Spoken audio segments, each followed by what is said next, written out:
Zach, did you watch the president's speech last night? Did I watch I watched it live as Yes. it was coming out. I heard about the burn bags. Yes. I heard about Yes. China learning how to access public records. It turns out Yes. China's in its journo era, so very excited, very excited for China. China learned how to FOIA. Yeah. I heard kind of the rehashing of how under Trump's watch that the how the deep state was was added again, right? This was, of course, last night. We're recording this on Friday morning. On Thursday evening, President Trump spoke to the nation about kind of rewarming some old claims of election fraud in 2020, how he was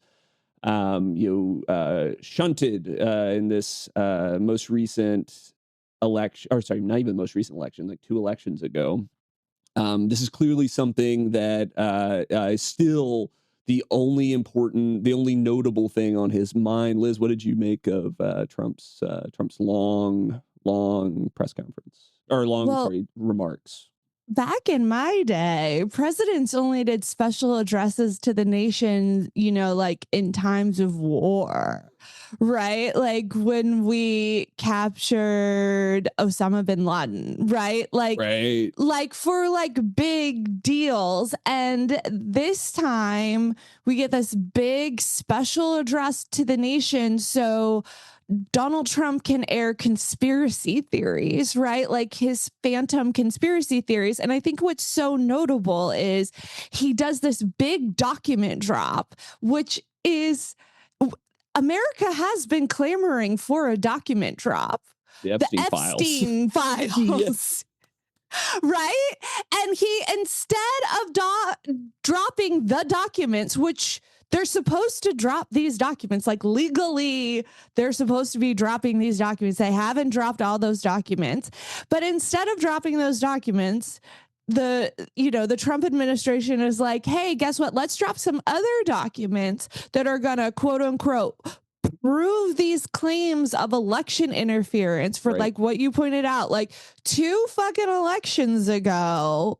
And it's gonna like, and what's terrifying about this is like what a lot of people have been pointing out is what he's doing is seeding distrust into our electoral process to do what?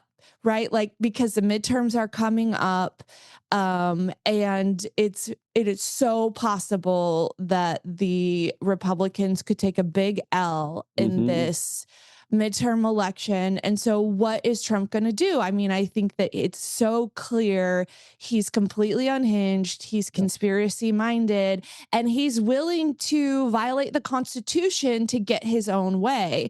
And it's like he's laying down this this conspiracy to pave the way to violate the Constitution. And I think it's so clear he's setting this groundwork to upend an election. Is it going to be this midterm? Is it going to be the next presidential election? Why not both? Why not both? Right?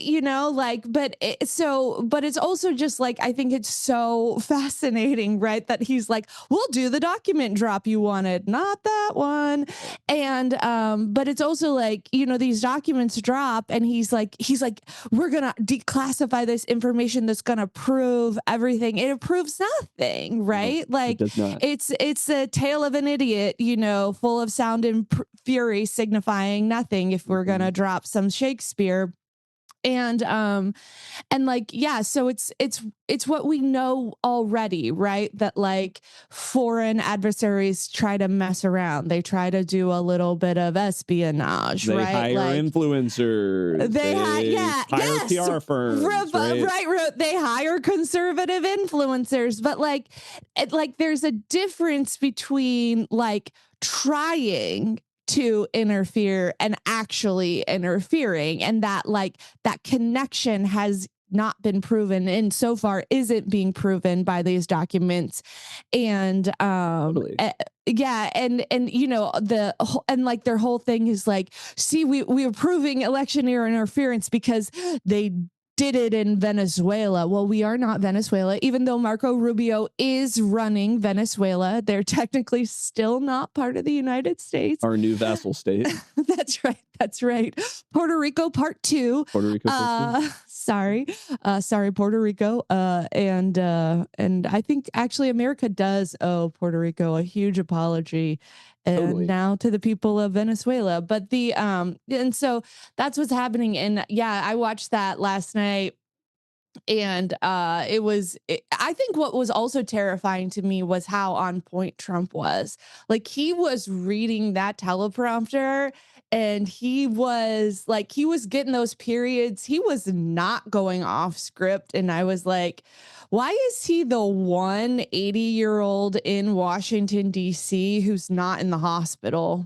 Well, they keep dropping, you know what I mean? That's right. That's right. One thing that we didn't mention here Yeah. that I wanted to is the kind of casting continued suspicion around mail-in voting, right? Mail-in Yes. voting. I've lived in a state that didn't have mail-in voting. I've lived in a state that does have mail-in voting. Both Republican states, both Republicans, in the state that I live in with mail-in voting, these Republican officials keep saying over and over again that this is a safe way of voting, right? And to have the president continue, I mean, this is a bipartisan issue, right? Mail-in voting is about ballot access, right? It is about trying to get folks that would otherwise be shut off from our democratic process the ability to do it and make it a little bit and even if like there's no accessibility issue for you, having that additional avenue, lowering the bar just a little bit so that you're able to be part of the society in this really important way. Well, it's huge for our troops. It's Huge for our huge for, troops. yeah, it's huge for the troops who live overseas, right? Like, this is like a huge, It's huge for our president who votes by mail in Florida. right? Like, yeah, it's huge for our, our elected officials who theoretically, travel to DC to go do their jobs theoretically. But like, yeah, this isn't just like the libs, right? I don't understand. But and there was another issue that he brought up too, of like, these liberals in Michigan like doing some big voter fraud thing. And that needs to be reported out, obviously. But like, what that brings up is like, it was caught, right? Like, The system worked. every single one of these things is like, oh, there is voter fraud. It was caught.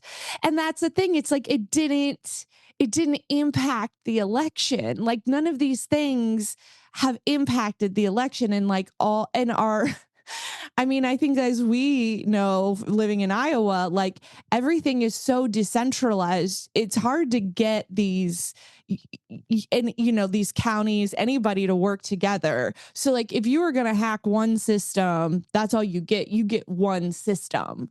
You get one county. You get like one, little ballot box in one school. Like, that's it, because you can't get anybody to talk together or work together. And that's great. That's a great part of American democracy, is how badly we work together. Totally. But yeah, so it's also just like completely impossible. And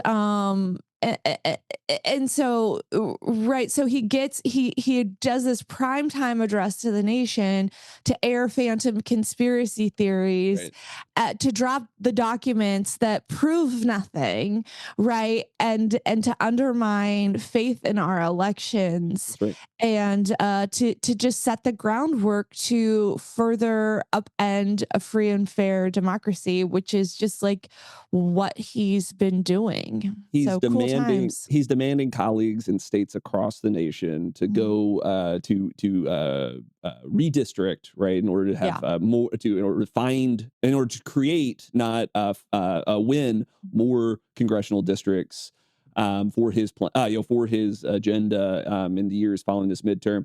Yeah. And he wonders why ABC, NBC, CNN opted out of televising the address, right? I mean, like Yeah. in a different world, like I can understand why Trump, a sitting U.S. president, would clutch his pearls about not having his special address, to have his special address go untelevised on a major network television channel. But when this is what we continue to get, why would you expect anything else? When we like the notion, right, that the notion that we can that you could expect to be treated credibly when you continue to reheat old conspiracy theories in this way.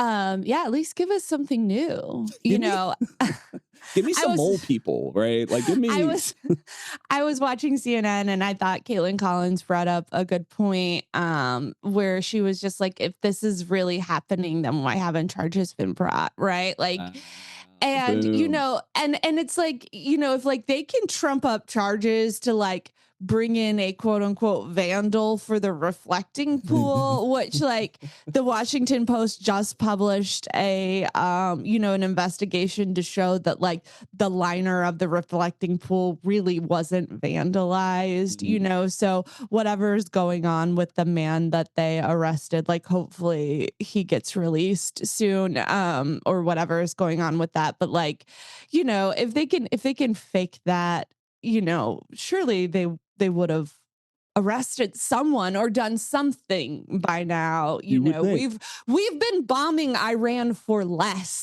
right? So I not that I'm like, let's go bomb somebody, but like, Like, come yeah, on. yeah, put some juice here. But I will say that the next time I'm gonna go take a crap, I'm gonna call it dropping some documents. Hello and welcome to Dingus of the Week, a weekly show where we search the hallowed halls of the American experiment for greatness only to find a Roomba bumping into the walls. I'm Zachary Oren Smith. I write about politics for Iowa Starting Line, and I'm here with Liz Lenz, the author of Dingus of the Week newsletter. This podcast is the audio second course, the newsletter's visual feast. Sign up at its new home on Patreon. That's patreon.com/Liz Lenz. Wherever you listen, help support the show by going online, liking and subscribing our YouTube. That's youtube.com/dingus of the week. Hit that bell, subscribe, rate and review us over on Spotify and Apple Podcasts. Share this episode in a group chat near you. And of course, become a patron of the Dingus Arts. That's patreon.com/Liz Lenz. Have a dingus of your own. Send us a voicemail at memo.fm/dingus. Leave a voicemail, and it might just make it onto this very show. Now, Liz, tell me, who's the dingus of the week? Blah. Zach, Blah. Zach. Who's the dingus of the week? Who's the dingus of the week? Who's the dingus of the week? That's what you sound like. That's what you sound like. That's how I sound. Who's the dingus of the week? It feels really mean. As someone who went to Goofy Incorporated acting college. Goofy was my father. Goofy was my mentor, and you should be ashamed. The Goofy movie was made about me and my father. I hope not, because that would be your mom erasure. The Goofy. There's no mom in the Goofy movie. Is he divorced? Is Goofy divorced? Goofy's dad, isn't that? Oh yeah, Goofy is the dad. Yeah, yeah, he's a single dad. He's a single dad. Have you not seen the Goofy movie? It's been a minute. I must say.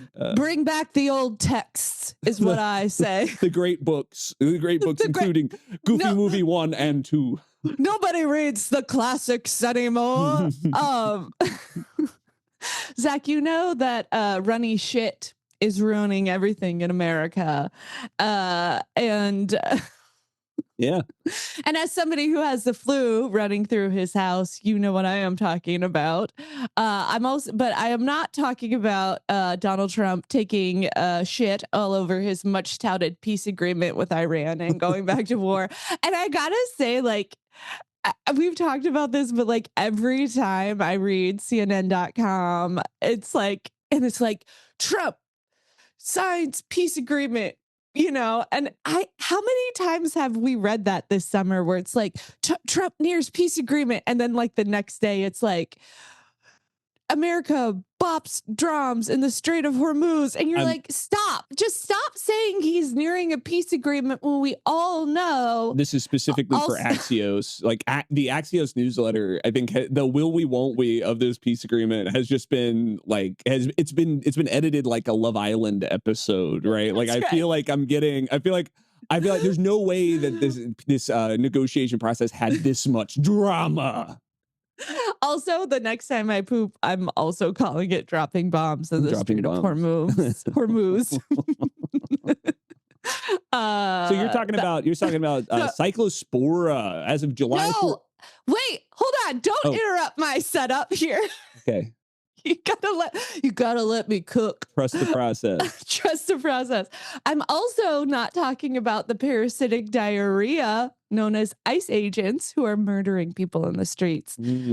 That one's not that funny. Nor am I talking about the alcoholic intestinal irritant, Pete Hegseth, offering gender-affirming care to the troops by shooting them up with testosterone. Which is like, right? Like what last year, he's like, we can't have trans people in the military because they have to have artificial testosterone. And now he's like, hey guys, gender affirming care for the boys. Let's do it. But yes, as you pointed out, I am talking about the literal diarrhea causing parasite Cyclospora, which I love that we all know how to pronounce Cyclospora right now. Thank you. That's Caitlin beautiful. Collins. Thank you. No, I Googled it. Well, that's how I learned how to pronounce it. Was I saw the first video that came up was Do you have cable? No, I have. It's called the internet. Yeah, that's how I Googled it, and then I watched a YouTube video. Is your Google just showing you Caitlin Collins? Liz is over here with the robot voice reading words from the dictionary. I love that guy. It helps me with my robot brain. Okay, so we've all heard the parasite Cyclospora is on the fruits and vegetables.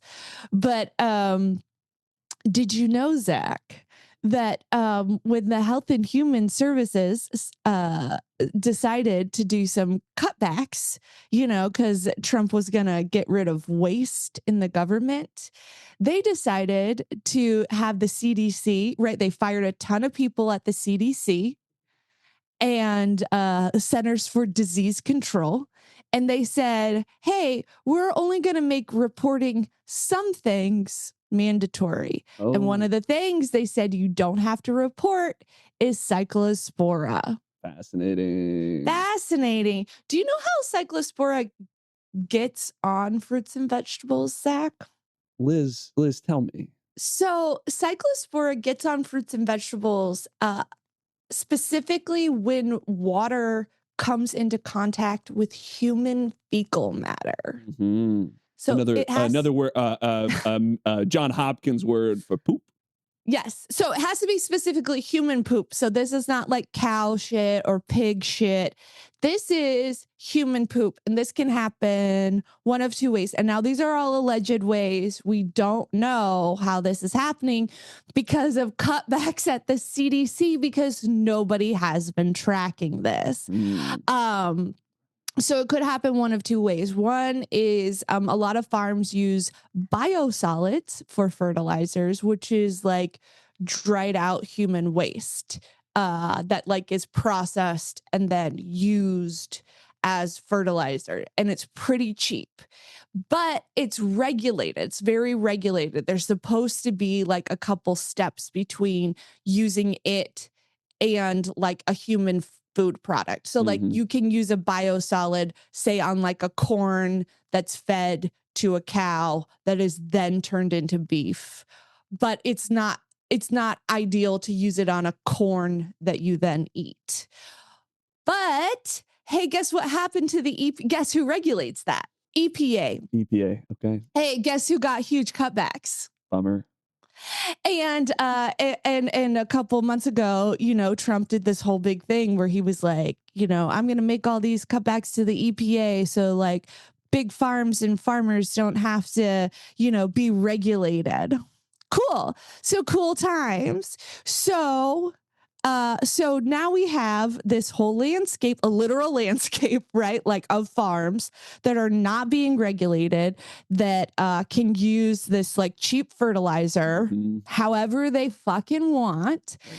And so without being regulated by the EPA or having to report things back to the CDC.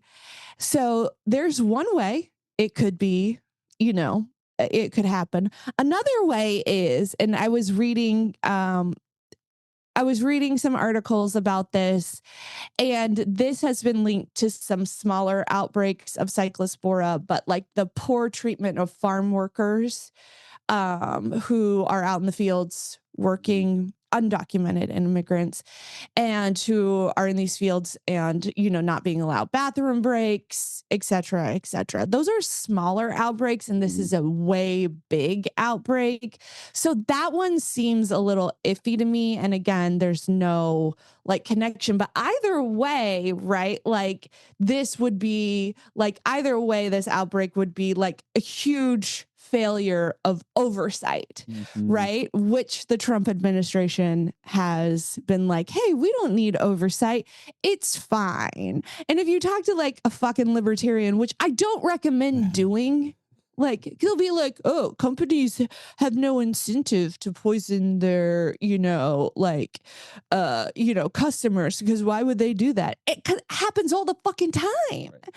And so last night, an article came out that it seems like the CDC has linked the Cyclospora outbreak back to Taylor Farms, which supplies lettuce to some Taco Bells, because the CDC was like, oh, seems like it might be a Taco Bell problem, which first of all, get their fucking names out your mouth. Like 2 weeks ago when this was beginning to happen, Taco Bell was like pulling fresh produce out of their restaurants faster than the CDC could act, because Taco Bell is faster and more efficient than our government agencies. And also they could only link it to like 4 Taco Bells in the Midwest. And this outbreak has happened is over thousands and thousands of people over 34 states. So that seems a little spurious to me. But Taylor Farms is a huge farming outlet. They do those bagged, those little bag things. Shredded. And shredded. Yeah, those little kale, sweet kale, what the fuck ever. And you find them in the grocery store. But Taylor Farms, this is not their first time being connected to a big, buggy outbreak. Like they had a E. coli outbreak on onions back in 2024 and a salmonella outbreak a few years before that. So, hey, guess what? Taylor Farms, you're the problem, not Taco Bell. Also, Taco Bell has been giving people diarrhea forever. Like, how dare you? Also, the Baja Blast is medicinal in my culture. So, well, and I think the Baja Blast would have sterilized whatever parasite ended up in your gut. I 100%. I thought this was really interesting that the problem with the Taco Bell menu was the vegetables, not the mystery meat sauce, right? Not the globbing cheese substance, not the sauces, right. Not the zesty Doritos Locos Tacos. It was of course the shredded lettuce that you should always ask to have removed from your Doritos Locos Tacos before you order it in the first place. But it's like it runs through you. I actually say, if you're pure of heart, Taco Bell will not give you diarrhea. I think you've said that on this podcast several times. Many times, yeah, because Taco Bell is my favorite late night snack. Yeah, like as we're the Doge the Doge group was working to create find governmental efficiencies, and really what we've learned through you mentioned how like Taco pulled veg from their menus like last week, well before the CDC announced any issue with it. Maybe Taco Bell should be handling our regulatory environment. Like maybe I know privatization has myriad issues with is a problem across the board. However, like if we're forced to privatize, let's give it to Taco Bell. It seems like they were pretty up on getting finding the source of this issue, this problematic lettuce. Or we could just refund the CDC and hire all those poor scientists back and give them their jobs back and let them do what they were hired to do. Or elect Taco Bell to be our authoritarian, our benevolent dictator for life. I mean, I prefer just giving the scientists their jobs back. But you know Weird. what? Weird. You know what? I also think that like A Crunchwrap Supreme for every pot. I think right now every libertarian should be forced to eat all the lettuce right now. The contaminated lettuce. Like actually that like if you're a libertarian, you have to survive on nothing but lettuce until this outbreak is over. Yeah. Like you're not allowed to eat anything else, and you're not allowed to wash it. That's it. You don't get soap. You don't get water. You don't get meat. You're nothing. You're a vegan now. You're a raw vegan until this is over. Oh, you don't like government oversight? Enjoy your poop, assholes. Enjoy your poop, asshole of assholes, right? That's it. Enjoy your burning assholes, assholes. You made the point that libertarians will say that companies are not incentivized to cause major foodborne illness within their among their consumers, but they are incentivized to cut corners, right? They are incentivized to get the lowest price for the services that they are providing, right? And so the notion that they would that the notion that they wouldn't jump at the ability to cut costs to encourage bad labor practices, to encourage that would allow for less than stellar food processing techniques is bunk. It's bullshit. And it's like cost benefit analysis. That I mean, like what it saves them money to cut corners on, plus like whatever nominal fine this government is going to give them. They might not even get a fine. You know what I mean? Taco like Bell. Oopsies! Like Taco oopsies. Bell will season their next mystery meat vat with the paper that you wrote that fine on. They're not worried. I think Taco Bell should make their meat out of the CEO of Taylor Farms next. So Jesus, that was a little dark. We as a note, post Zach note, we do not encourage violence against any person, place, or thing. Only thought crimes here. You can see I'm rolling my eyes. Okay, fine. Yeah, whatever. Yeah. It's also like this is like, in the middle of this like big Maha movement, as many have pointed out, the irony of the cutbacks, right? So like RFK gets into, power. He's like, he's going to make America healthy again. And now all of a sudden we're in the middle of the summer where we can't breathe the air. We can't eat the fruits and vegetables. We can't go outside because it's too hot, and it's just like now the healthiest thing to do is drink vodka and eat a chicken nugget, which oh no, my lobster is too buttery, right? Like, I'm so sorry, this tomahawk steak is too tender. Did you read the New York Times opinion piece by Emily Oster? No, I did not. She was like, actually, it's totally fine to eat lettuce. Like statistically, you're not gonna. And it's like, shut up, Emily. Yeah.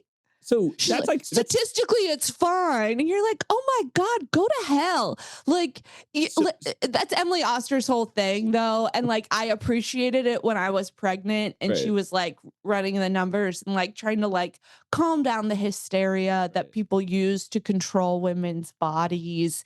And I still really recommend a lot of those books if you're a person who wants to be pregnant or considering becoming pregnant or is pregnant. Like a lot of that, a lot of her books around pregnancy are really helpful. However, like I do think that like right now, Emily, if people don't want to eat some fucking lettuce, like the government's murdering people in the streets. Our president's trying to like upend the Constitution and take over free and fair elections. We can't fucking breathe. If we don't want to eat a little lettuce, who cares, Emily? Like, right. this is what's riling you up. And then you're also like, did Dole take you hostage and make you write this?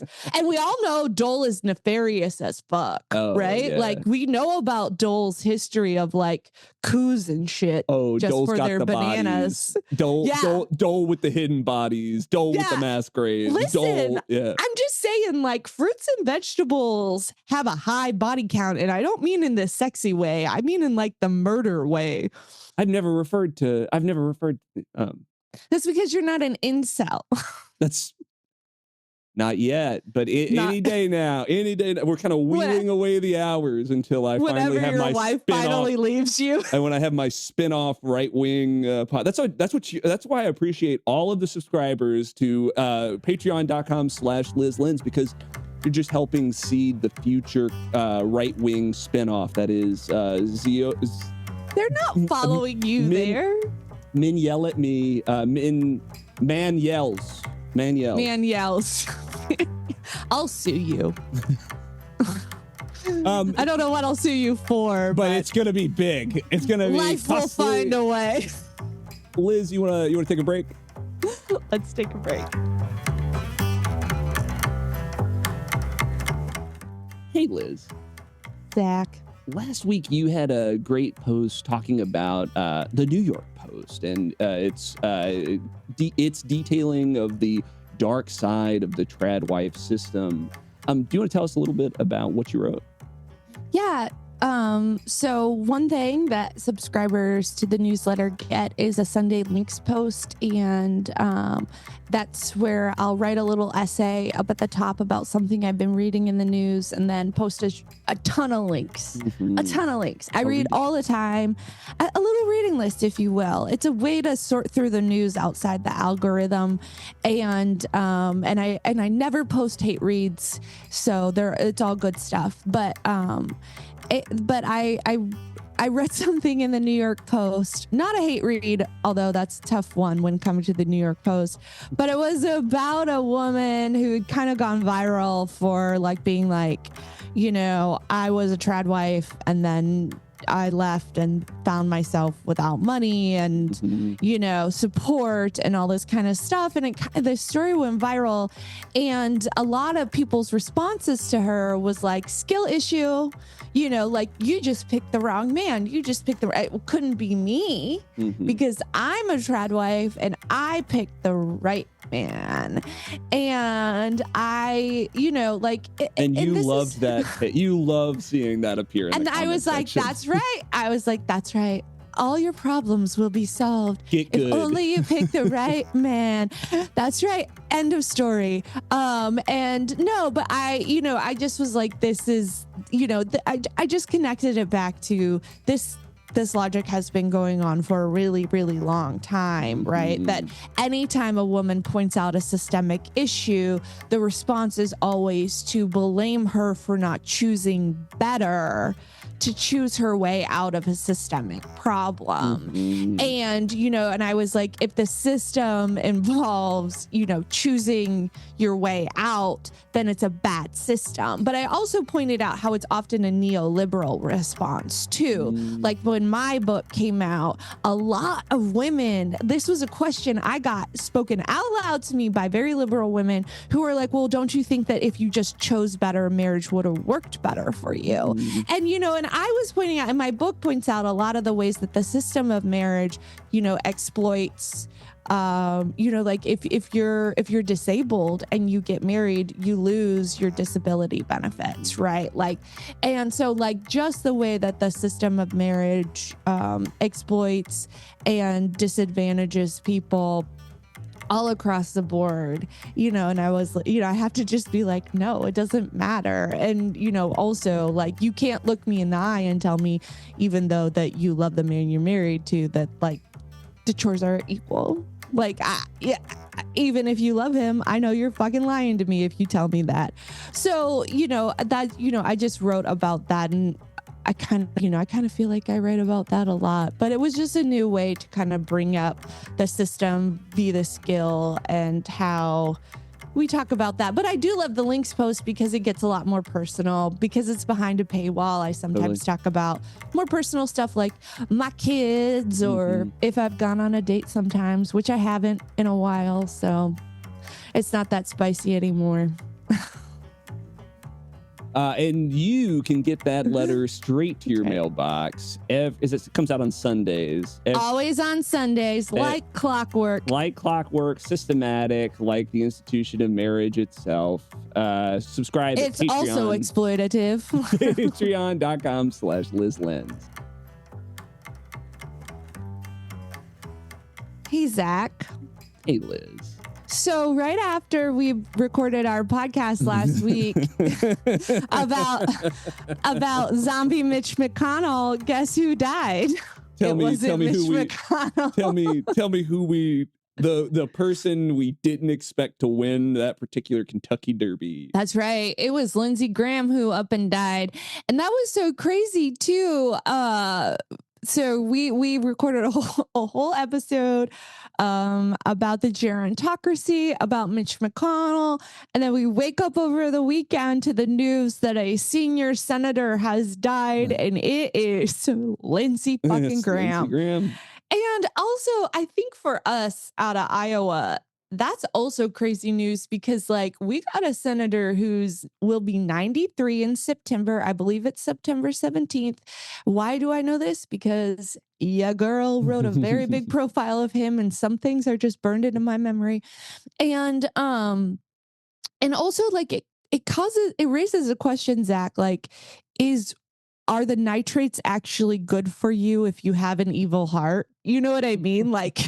Has he just been sprayed with so many chemicals that it's actually embalmed him? Yeah, it's outlier theory, right? He's survived this long, therefore he is genetically predisposed to thrive in the nuclear holocaust, right? That's Chuck Grassley will never die.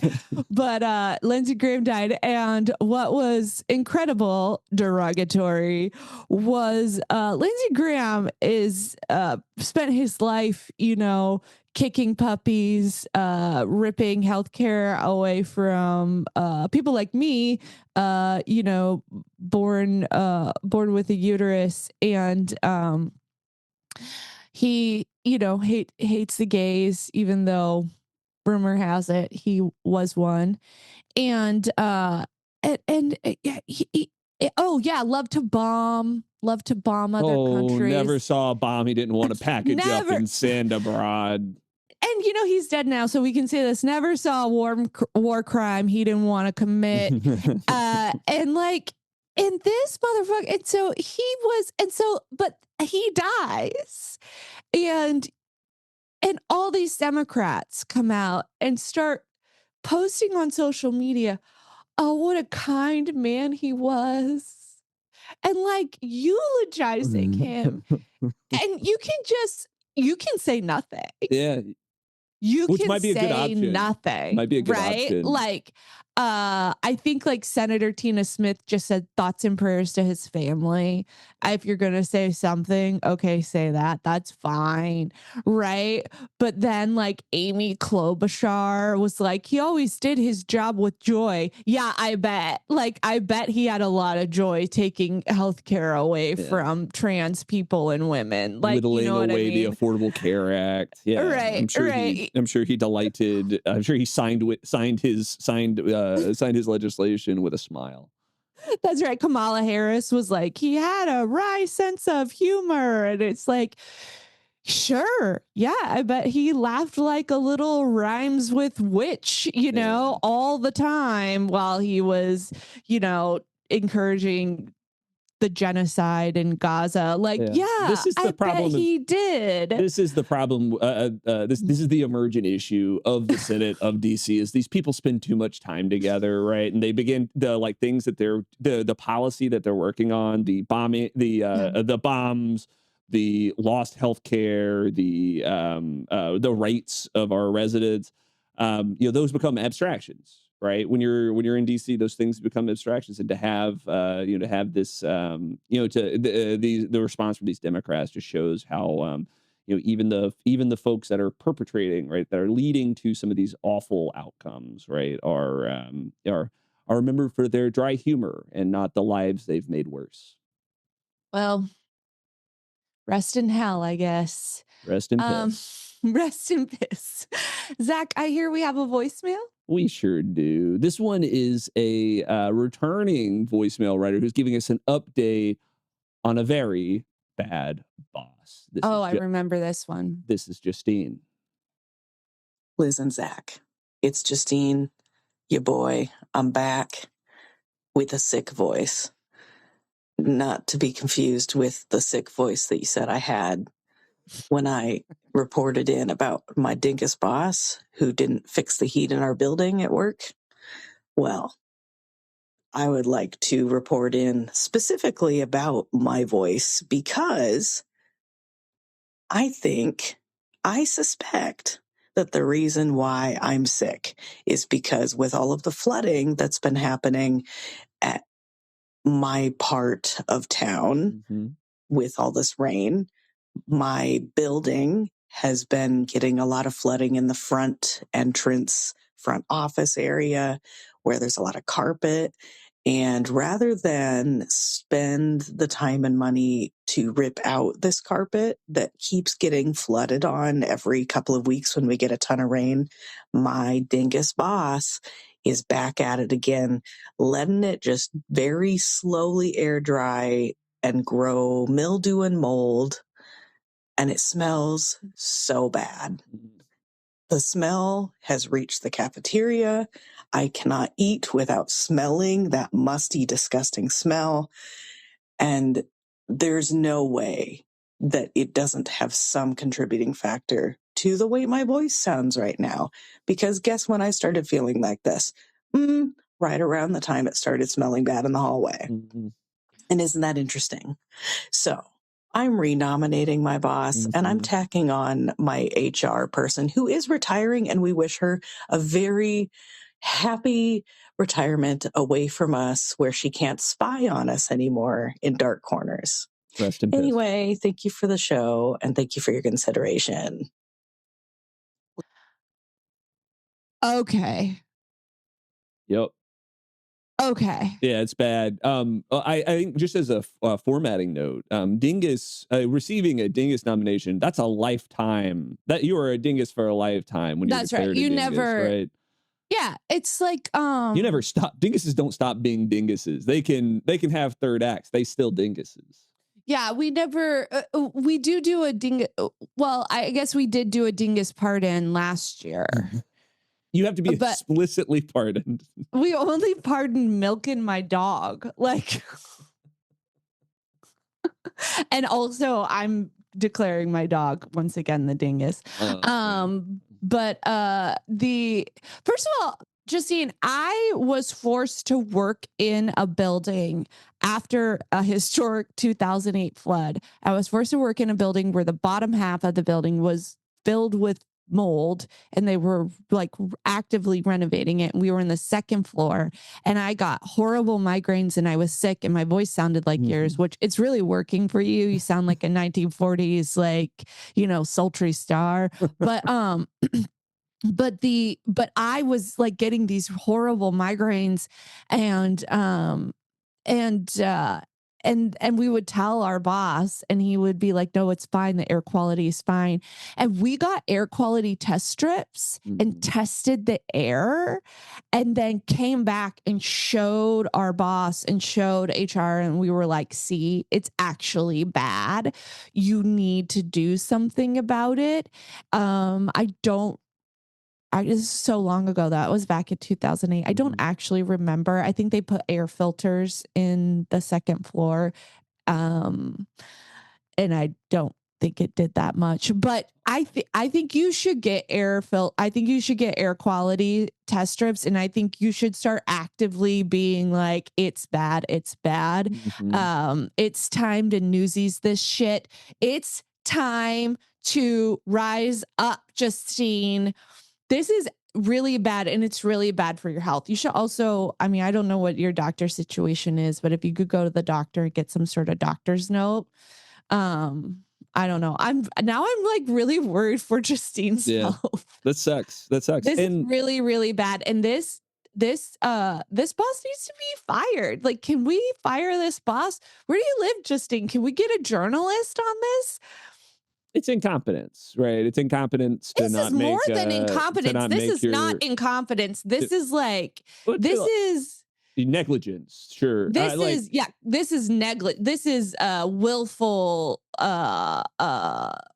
evilness. Endangerment. Yeah, I mean, like it's something that a lot of workers have to put up with when they don't have representation in their workplace, when those that do have less control, have less power in those negotiations.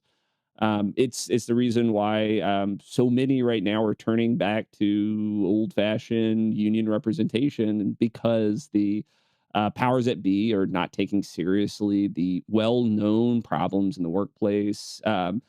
Exposure, safety concerns, bad treatment, bad pay. All of these are, I mean, it's unfortunately it's like something that's shared, right? And like the number of people probably listening to this show that are dealing with something very similar to what Justine's describing is it's probably pretty large.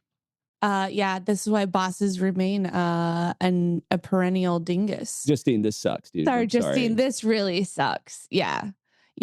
Also let us know what city you live in. We need to get I want like a local journalist to like write a scathing story about your boss. Even if it does nothing, I just want every time his name to be Googled, I want this story to come up about what an idiot he is. I just want some sort of justice for you. Liz, bosses are an object of perennial object of ire. What's causing you joy this week? Okay. So, I got some vindication, and you know how much I love being right because I'm always right. So I'm a DIYer. I love to DIY. I have an old house. I'm always doing something around the house. And I try to hang a TV in my room because I have a small room. And I was like, I'm going to do some stuff in my room, make it a little nicer. And so I was trying to hang a TV on my wall and I couldn't get it up there. And I found one stud, but I couldn't find the other stud, and I was having a hard time, and the plaster was like crumbling and it was getting embarrassing. And you know, when you're like trying to get something up on an old wall and everything's just falling apart, and it was taking me the whole day. And sometimes my small son, who's now kind of a large son, was trying to help me, and at some point he was like, Mom, you just gotta call it, and I was like, okay, I'm calling it. And so I was like, I'll have to call in a handyman. And I don't like to do that because I've had bad experiences with handymen. Like, they've been creepy. They've been incompetent. I had one handyman who like came and did a terrible job. I told him, and then started to try to overcharge me on stuff. And then when I was like, nope, this isn't going to work, you need to leave, got really angry at me and like started calling me all sorts of names. Like, it was awful. And anyway, so I was like, I have to call in a handyman. And so that also involved finding a new handyman. So I was like, oh, this is going to be terrible. So I find a new handyman. He came this week. He turns out he's a really nice guy. He came in, he saw the wall, he listened to the problem. He wasn't judgmental at all. And then when he started going, like getting the job, like starting to get the brackets up, he too was like, oh yeah, this is a problem. Like, he was like, ma'am, this is actually really hard. And I felt very vindicated. And at one point he was kind of like at the point where I was with the second bracket and like couldn't find the stud. And he was like, ma'am, I don't know if we can do this. And I was like, yes, we can. I was like, we can absolutely do it. Because he didn't think the wall could hold the like 50-pound TV. And I took him out to my dining room where I had this like big gold shelf that holds wine bottles. You've seen it. Yep. And I hung that, and I was like, if I can hang this on this wall and it can hold all those wine bottles, I was like, we can certainly get a TV up there. Let's go. And like, I was like General Patton leading the troops. Yeah. I was like, let's lock it in, Aaron. Let's go. And he was kind of laughing, and he was like, okay. And then we did it. We got it. It took the two of us, and we got it up. It was great. And but I felt like so there's nothing more vindicating than being a woman who's tried to do something, than getting like a blue collar dude to come in and have him be like, yeah, you're right, this is tough. Right? Because usually those dudes are all like, oh, what? You couldn't do it by yourself? Oh, I could do this in my sleep. And having him be like, nah, this was legit hard. Like, legit.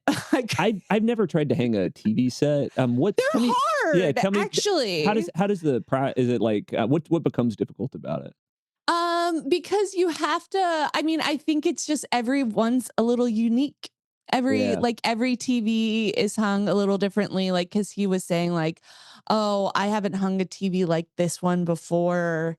The brackets were different. The hanging apparatus is different. And I think it's like, you just want to, you got to get it into the wall studs, and then every house is built a little differently. I don't know. I've never hung a TV before, but I do hear that it's not super easy, because then you also don't want it like ripping out of the wall. Right.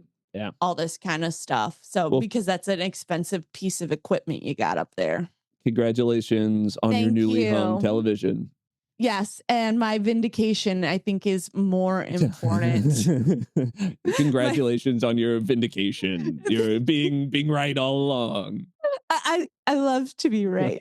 Thanks for listening. Patreon.com/LizLinz is the home of Dingus of the Week. Men Yell at Me Media Production. Love or hate what you heard? Help us keep it coming by doing the following. 1, like and subscribe to our YouTube. That's youtube.com/Dingus of the Week. 2, rate and review us over on Spotify or Apple Podcasts. 3, share this episode with a friend. And 4, and last, become a patron at just $5 a month. You can help keep this show rolling all year long. Have a dingus that you want to talk about, go record a short message over at memo.fm/dingus. Zach, thank you so much for being the producer of this show and the co-host. And thank you to Laura Benitez and the Heartache for our jazzy little tune that's going to play us out. Dingus of the week, lost your paddle up Ship Creek. You're not smart, just an a-hole. Elon's calling from his K-hole. Write those racist tweets, tell lies about vaccines. Perhaps you'll be our dingus of the week.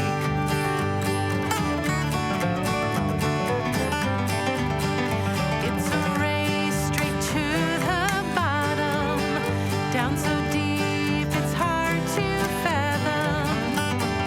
Fascists all take turns fiddling as the nation burns. Like those history lessons you refuse to learn. Dingus of the week, the country's past its peak.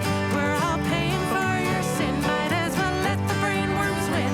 You're wild, we can't have nice things. Time to bring back